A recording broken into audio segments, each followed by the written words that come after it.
উপস্থিত সাংবাদিক ভাইরা, আপনারা জানেন বর্তমানে বাজারের যে ঊর্ধ্বগতি আমাদের দ্রব্যমূল্যের সে সাথে তাল মিলিয়ে আমাদের সরকারি কর্মচারীরা কোনোভাবেই জীবনযাপন করতে পারছে না।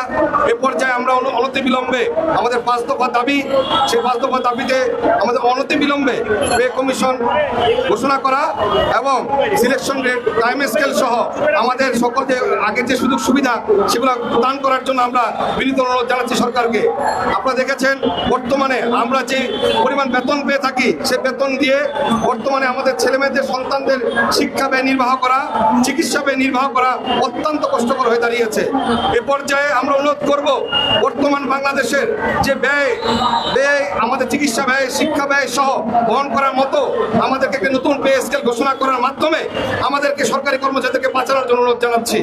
পাশাপাশি আমরা ইতিমধ্যে দেখেছি একটি কালো আইন আমাদের উপরে এসে খড়গ হিসেবে দাঁড়িয়েছে, যে কালো আইনের মাধ্যমে বিনা নোটিশে একজন সরকারি কর্মচারীকে তাদের কোনো অজুহাতকে কোনো রকম আর্গুমেন্ট গ্রহণ না করেই 7 দিনের নোটিশে তাদেরকে চাকরি থেকে বহিষ্কারের একটা সিদ্ধান্ত নেওয়া হয়েছে।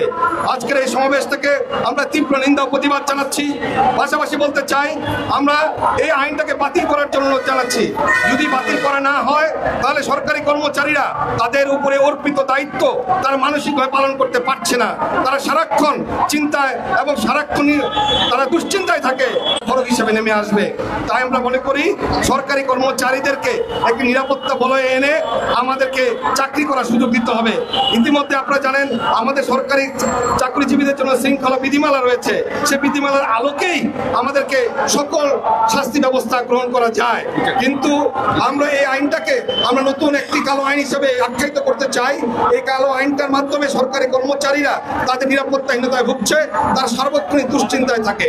পাশাপাশি আমরা আগেও যেটা বলছি, অনতিবিলম্বে যে পে স্কেল ঘোষণা না করা হয়, দীর্ঘদিন ধরে পে স্কেল ঘোষণা করা হয়নি, কিন্তু বাজারের যে উচ্চমূল্য, আমাদের বাসস্থানের যে আমাদের যে ভাড়া বেড়ে গেছে, গ্যাস, বিদ্যুৎ বিল সহ যেগুলো বাড়ানো হচ্ছে, কিন্তু সেই সাথে সরকারি কর্মচারীদের বেতন বৃদ্ধি করা হচ্ছে না।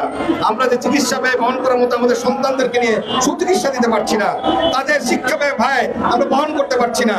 আমরা সরকারের কাছে অনুরোধ জানাবো, সারা বাংলাদেশের মানুষের কাছে অনুরোধ জানাবো, আপনারা যেভাবে আমাদের এই সন্তানদেরকে বাঁচানোর জন্য তাদের শিক্ষা এবং চিকিৎসা নিশ্চিত করার জন্য অনতিবিলম্বে পে স্কেল ঘোষণা করা হোক, আমাদেরকে টাইম স্কেল এবং পে এবং সিলেকশন রেট সুবিধা দেওয়া হোক, সেই আশা প্রত্যাশা রাখছি। এবং অনতিবিলম্বে এই কালো আইন বাতিলের মাধ্যমে সরকারি কর্মচারীদেরকে একটি নিরাপদ কর্মস্থল উপহার দেওয়ার জন্য এই সরকারের কাছে আবেদন জানিয়েই আমি আমার বক্তব্য এখানে শেষ করছি।